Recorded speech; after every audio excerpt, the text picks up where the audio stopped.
Sedangkan perbudakan spiritual biasanya tak dilakukan dengan cara paksaan, namun hegemoni wacana.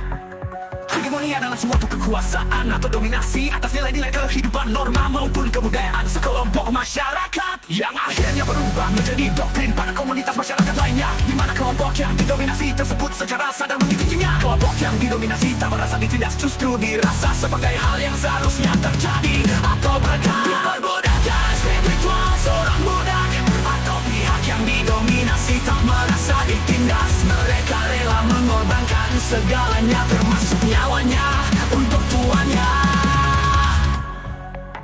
Spirit agama jelas dan terang menghapus perbudakan antar manusia, menghamba hanya pada Tuhan yang Maha Esa. Benar bahwa Tuhan menurunkan Nabi dan Rasul. Kita pun diminta mengimani dan mengikuti Nabi dan Rasul. Para Nabi dan Rasul langsung dipimpin oleh Tuhan langsung, sehingga para Nabi dan Rasul terjaga dari kesalahan.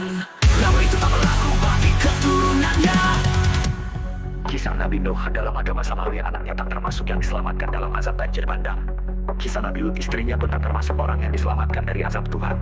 Bahkan Nabi Muhammad SAW pernah mengatakan, sesungguhnya yang telah membinasakan umat sebelum kalian adalah jika ada orang terhormat dan mulia di antara mereka mencuri, mereka tidak menghukumnya. Sebaliknya jika orang rendahan yang mencuri, mereka tegakkan hukuman terhadapnya. Demi Allah, bahkan saya dan Fatimah putri Muhammad mencuri, saya aku sendiri yang akan memotong tangannya.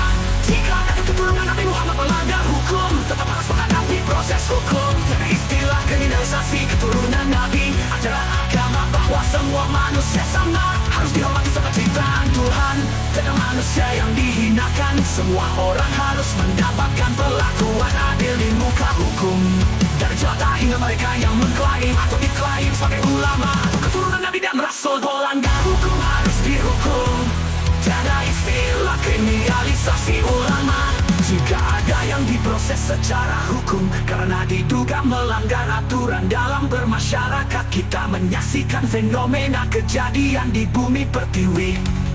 Perbudakanlah yang membebas Tuhan dan nyala literasi agama. Spirit agama yang membebaskan tulang dalam euforia. Perbudakan spiritual risiko lebih dalam, banyak keuntungan dipoles, sedangkan didapatkan atas euforia perbudakan spiritual. Inati keinginan yang dianggap tuan oleh para budak dalam sistem perbudakan spiritual.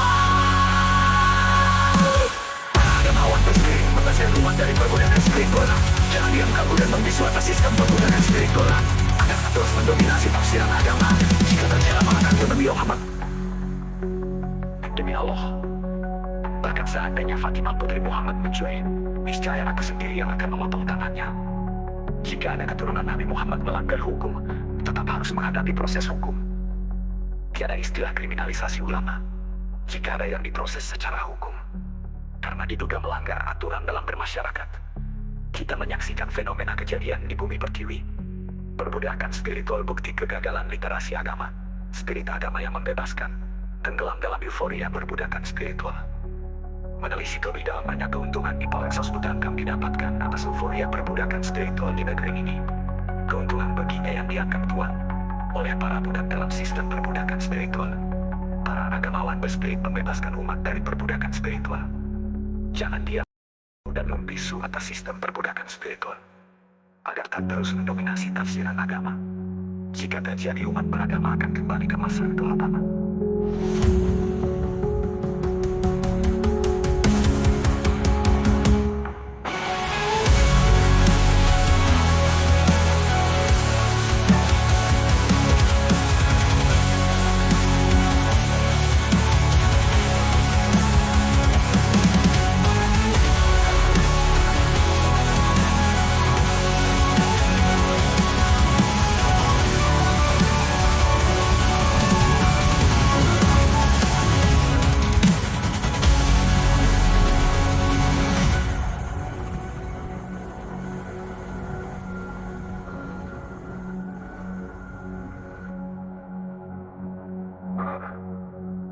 Menelisik lebih dalam banyak keuntungan Ipal Exos Budangkam didapatkan atas euforia perbudakan spiritual di negeri ini.